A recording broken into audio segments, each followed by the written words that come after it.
ಶ್ರೀ ಗುರುಭ್ಯೋ ನಮಃ.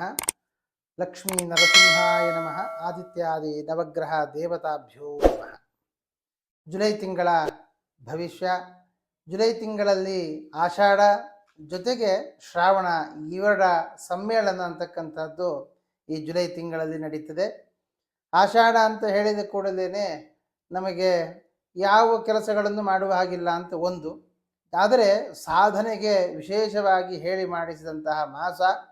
ಅದರಲ್ಲಿ ಅನೇಕರಿಗೆ ಒಂದು ಭಕ್ತಿ ಪಂಥವನ್ನು ಅನುಸರಿಸುವಂತಹ ಮಾಸವೂ ಹೌದು. ತಪ್ತ ಮುದ್ರಾಧಾರಣೆಗಳನ್ನು ಮಾಡಿಸಿಕೊಂಡು ಕೃಷ್ಣ ಮಂತ್ರದ ಜಪಾದಿಗಳನ್ನು ನಡೆಸುವಂತಹದ್ದು. ಅದನ್ನು ಪೇಜಾವರ ಶ್ರೀಗಳು ಈ ಸಂದರ್ಭದಲ್ಲಿ ಮಾಡ್ತಾ ಇದ್ದಾರೆ. ಅದರಲ್ಲಿಯೂ ಕೂಡ ಎಲ್ಲರೂ ಕೂಡ ಭಾಗವಹಿಸಬಹುದು. ಜೊತೆಗೆ ಆ ಗುರುಗಳ ಆರಾಧನೆ ಮತ್ತು ಗ್ರಹಗಳ ಸ್ಥಿತಿಗತಿಗಳಿಂದಾಗಿ ನಮಗೆ ಆಗಬಹುದಾದಂತಹ ಒಂದು ಏರುಪೇರುಗಳು, ಜೊತೆಗೆ ನಾವು ಸಾಧನೆ ಮಾಡುವಂತಹದ್ದು. ಈ ನಾಗರ ಚೌತಿ ನಾಗರ ಪಂಚಮಿ ಸಂದರ್ಭದಲ್ಲಿ ಸರ್ಪದೋಷ ಇರತಕ್ಕಂಥವರು ಎಂತೆಲ್ಲ ಪರಿಹಾರ ಮಾಡಿಕೊಳ್ಳಬೇಕು, ಸಂತಾನ ಇಲ್ಲದವರು ಯಾವ ರೀತಿಯಾಗಿ ಆ ಪೂಜೆಯನ್ನು ಮಾಡಬೇಕು, ಮಾಡುವುದರಿಂದಾಗಿ ಎಷ್ಟೆಲ್ಲ ಫಲಗಳಿದೆ ಅನ್ನೋದನ್ನೆಲ್ಲವನ್ನು ಕೂಡ ನಿಮಗೆ ತಿಳಿಸಿಕೊಡ್ತೇನೆ. ವೃಶ್ಚಿಕ ರಾಶಿ. ವೃಶ್ಚಿಕ ರಾಶಿಗೆ ಜುಲೈ ತಿಂಗಳ ಫಲಾಫಲಗಳನ್ನು ನಾವು ನೋಡುವಾಗ ತುಂಬ ಜಾಗೃತರಾಗಿರಬೇಕು ವೃಶ್ಚಿಕ ರಾಶಿಯವರು.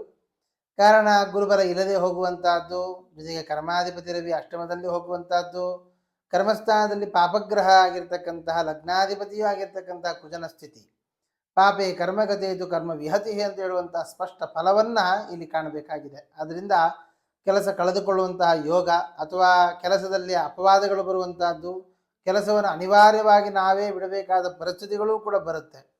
ಆದರೆ ಕರ್ಮಾಧಿಪತಿಯ ಜೊತೆಗೆ ಗುರು ಇರುವುದರಿಂದಾಗಿ ಎಲ್ಲೋ ಒಂದು ಕಡೆ ಹೋಪ್, ನಮ್ಮನ್ನು ಕೆಲಸದಲ್ಲಿ ಉಳಿಸಿಕೊಳ್ಳುವಂತಹ ಸಾಧ್ಯತೆಗಳು ಕೂಡ ಇದ್ದಾವೆ. ಆದರೆ ನಾವು ಮಾಡುವ ಕೆಲಸದ ಮೇಲೆ ಅಥವಾ ನಾವು ಮಾತನಾಡುವ ವಿಧಾನದ ಮೇಲೆ ಅದೆಲ್ಲವೂ ಕೂಡ ನಿಗದಿಯಾಗುತ್ತೆ. ಆದ್ದರಿಂದ ಯಾವುದೇ ಕಾರಣಕ್ಕೆ ಯಾರ ಜೊತೆಯಲ್ಲಿಯೂ ಕೂಡ ತುಂಬ ಏರು ಧ್ವನಿಯಲ್ಲಿ ಮಾತನಾಡದೇ ಇರುವಂತಹದ್ದು, ಅಥವಾ ನನಗೆ ಎಲ್ಲ ಗೊತ್ತು ಅನ್ನುವ ಭಾವನೆಯನ್ನು ಬರುವ ಹಾಗೆ ಮಾತನಾಡದೇ ಇರುವುದು, ಇದೆಲ್ಲವೂ ಕೂಡ ನಿಮಗೆ ಸಹಾಯ ಆಗುತ್ತೆ.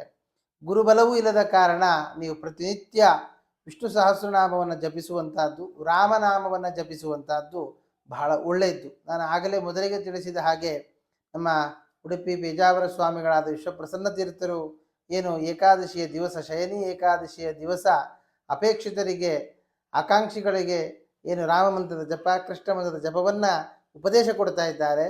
ಆ ಉಪದೇಶವನ್ನು ವೃಶ್ಚಿಕ ರಾಶಿಯವರು ತಪ್ಪದೆ ಸ್ವೀಕಾರ ಮಾಡಿ. ರಾಮ ಕಾರಕನಾದ ರವಿ ಅಷ್ಟಮದಲ್ಲಿ ಹೋಗುವುದು, ಕೃಷ್ಣನ ಕಾರಕನಾದ ಗುರು ಅಷ್ಟಮದಲ್ಲಿರುವುದು, ಇವೆರಡೂ ಕೂಡ ನಮಗೆ ತೊಂದರೆ. ಆದ್ದರಿಂದ ಈ ಎರಡು ಮಂತ್ರದ ಜಪ ಮಾಡುವುದರಿಂದಾಗಿ ಅವರ ಅನುಗ್ರಹ ನಿಮಗಾಗಿ ಇನ್ನೊಂದಿಷ್ಟು ಅನುಕೂಲಗಳು, ಅದು ಕೆಲಸದ ವಿಷಯದಲ್ಲಿ ಆಗ್ಬೋದು, ಹಣಕಾಸಿನ ವಿಷಯದಲ್ಲಿ ಆಗ್ಬೋದು, ಕೌಟುಂಬಿಕ ವಿಷಯವಾಗಿ ಆಗ್ಬೋದು, ಎಲ್ಲರಿಗೂ ಕೂಡ ಅದು ಬಹಳ ಅನುಕೂಲ ಆಗಲಿಕ್ಕಿದೆ. ಆದ್ದರಿಂದ ತಪ್ಪದೆ ಅದನ್ನು ಮಾಡಿ.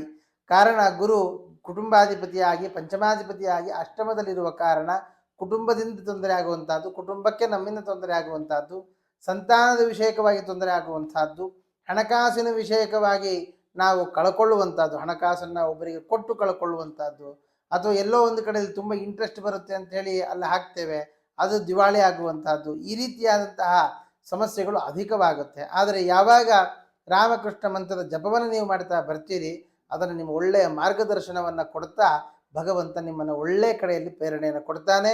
ಅವಾಗ ಯಾವ ತೊಂದರೆಗಳು ನಿಮಗೆ ಆಗುವುದಿಲ್ಲ.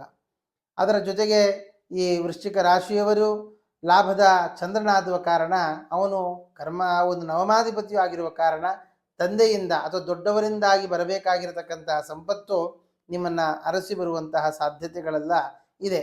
ಆದರೆ ಬುಧ ಅಷ್ಟಮಾಧಿಪತಿಯಾಗಿ ಅಲ್ಲಿರುವ ಕಾರಣ ಎಲ್ಲೋ ಒಂದು ಕಡೆ ನಮಗೆ ಒಂದು 60% ಅಥವಾ 50% ಬರಬೇಕಾದ ಕಡೆಯಲ್ಲಿ 30%, 20% ಬರುವಂತಹ ಸಾಧ್ಯತೆಗಳಿದೆ. ಆದ್ದರಿಂದ ಸ್ವಲ್ಪ ಅದರ ಕಡೆ ಗಮನ ಹರಿಸಿ ಲೀಗಲ್ ಆಗಿ ಎಲ್ಲವನ್ನು ಕೂಡ ವಿಚಾರ ಮಾಡುವಂತಹದ್ದು ಒಳ್ಳೆಯದು. ಇನ್ನು 4ರಲ್ಲಿ ರಾಹುವಿನ ಯೋಗ, 4ಕ್ಕೆ ಪಾಪಗ್ರಹದ ದೃಷ್ಟಿ ಇರುವುದರಿಂದ ವಾಹನ ಸಂಚಾರ ಇತ್ಯಾದಿಗಳು ರಾತ್ರಿ ಹೊತ್ತಲ್ಲಿ ಮಾಡುವುದು ಅಂತಾದರೆ ಗೋಜಾಶ್ವಿಕರ್ ಕಿಮಿಥುನ ಸಮೃಗ ನಿಶಾಕ್ಯಾಹ, ಡ್ರೈವರ್ನ ಇಟ್ಟುಕೊಂಡು ರಾತ್ರಿಯ ಪ್ರಯಾಣವನ್ನು ಮಾಡಿ. ಬೆಳಗಿನ ಹೊತ್ತಿನ ಪ್ರಯಾಣವು ಕೂಡ ಸ್ವಲ್ಪ ಜಾಗ್ರತೆಯಾಗಿ ಮಾಡುವಂಥದ್ದು ಒಳ್ಳೆಯದು. ಆದಷ್ಟು ಪ್ರೈವೇಟ್ ವೆಹಿಕಲ್ಗಳು ಅಂದರೆ ಗಾಡಿ, ಬಸ್ಸು, ಟ್ರೈನು ಇತ್ಯಾದಿಗಳನ್ನು ಬಳಸುವಂಥದ್ದು ಒಳ್ಳೆಯದು. ಸಂತಾನಾಕಾಂಕ್ಷಿಗಳಿಗೆ ಸ್ವಲ್ಪ ತಡ ಆಗುತ್ತೆ. ಸಂತಾನದ ವಿಷಯದಲ್ಲಿ ಇನ್ನೊಂದಿಷ್ಟು ಸಮಸ್ಯೆಗಳು ಉಲ್ಬಣ ಆಗುವ ಸಾಧ್ಯತೆ ಇದೆ. ಮಾನಸಿಕವಾಗಿರ್ತಕ್ಕಂಥ ಕಿರಿಕಿರಿಯನ್ನು ಅನುಭವಿಸಬೇಕಾಗುತ್ತೆ. ಆದರೆ ಶುಕ್ರ ಸಪ್ತಮದಲ್ಲಿ ಕೂತು ಮಾಲವ್ಯ ಯೋಗವನ್ನು ತೋರಿಸ್ತಾ ಇರುವ ಕಾರಣ ನಿಮ್ಮ ಕುಲದೇವಿಯ ಪ್ರಾರ್ಥನೆ, ದುರ್ಗಾದೇವಿಯನ್ನು ವಿಶೇಷವಾಗಿ ಪ್ರಾರ್ಥನೆ ಮಾಡ್ತಾ ಬನ್ನಿ, ಖಂಡಿತವಾಗಿ ಒಳ್ಳೆಯದಾಗುತ್ತೆ. ನಿಮಗೆ ಅವಕಾಶ ಇತ್ತು ಅಂತ ಆದರೆ ಈ ಕಟೀಲು ದುರ್ಗಾ ಪರಮೇಶ್ವರಿ ಆಗ್ಬೋದು, ಅಥವಾ ಅನೇಕ ದೇವಿಯ ಕುಂಜಾರುಗಿರಿ ದುರ್ಗಾದೇವಿಯ ಸನ್ನಿಧಾನ, ಹೀಗೆ ಅನೇಕ ದುರ್ಗಾ ಸನ್ನಿಧಾನಗಳು ಇದ್ದಾವೆ. ಅಂತಹ ತೀರ್ಥಕ್ಷೇತ್ರಗಳ ಯಾತ್ರೆಗಳನ್ನು ನೀವು ನಡೆಸುವುದರಿಂದಾಗಿ ದುರ್ಗಾದೇವಿಯ ವಿಶೇಷವಾದ ಅನುಗ್ರಹವನ್ನು ಪಡೆದುಕೊಳ್ಳುವ ಮುಖಾಂತರ ಅನೇಕ ಲಾಭಗಳನ್ನು, ಅದು ವಿದ್ಯಾರ್ಥಿಗಳಾಗಬಹುದು, ಕೆಲಸ ಮಾಡುವವರಾಗಬಹುದು, ಅಥವಾ ವಿವಾಹಿತರಾಗಬಹುದು, ಎಲ್ಲರೂ ಕೂಡ ಅದರ ಲಾಭವನ್ನು ಪಡೆದುಕೊಳ್ಬಹುದು. ವಿದ್ಯಾರ್ಥಿಗಳ ವಿಷಯದಲ್ಲಿ ನಾನು ಹೇಳುವಾಗ ಈ ದ್ವಿತೀಯಾಧಿಪತಿಯಾದ ಗುರು ಅಷ್ಟಮದಲ್ಲಿ ಹೋದ ಕಾರಣ ಎಲ್ಲೋ ಒಂದು ಕಡೆ ನಮ್ಮ ಪ್ರಯತ್ನಕ್ಕೆ ಸರಿಯಾದ ಫಲ ಸಿಗದೇ ಹೋಗುವ ಸಾಧ್ಯತೆ ಹೆಚ್ಚಿದೆ. ಅಂತಹವರು ವಿಶೇಷವಾಗಿ ದಕ್ಷಿಣಾಮೂರ್ತಿಯ ಪ್ರಾರ್ಥನೆ, ದಕ್ಷಿಣಾಮೂರ್ತಿಯ ಆರಾಧನೆಯನ್ನು ನಡೆಸುವುದರಿಂದಾಗಿ ಅನೇಕ ವಿದ್ಯಾಭ್ಯಾಸಕ್ಕೆ ಸಂಬಂಧಪಟ್ಟ ಲಾಭಗಳನ್ನು ಪಡೆದುಕೊಳ್ಳಬಹುದು. ಈ ಹೊರದೇಶಕ್ಕೆ ಹೋಗಬೇಕು ಅನ್ನುವಂಥ ಯೋಚನೆ ಯಾರಿಗಾದರೂ ಇದ್ದರೆ ಅದನ್ನು ಸ್ವಲ್ಪ ಮುಂದಕ್ಕೆ ಹಾಕಿ, ಸ್ವಲ್ಪ ತೊಂದರೆಗಳಾಗುತ್ತೆ, ವೀಸಾಗೆ ಸಂಬಂಧಪಟ್ಟ ತೊಂದರೆಗಳಾಗುವ ಸಾಧ್ಯತೆಗಳು ಅಧಿಕವಾಗಿದೆ.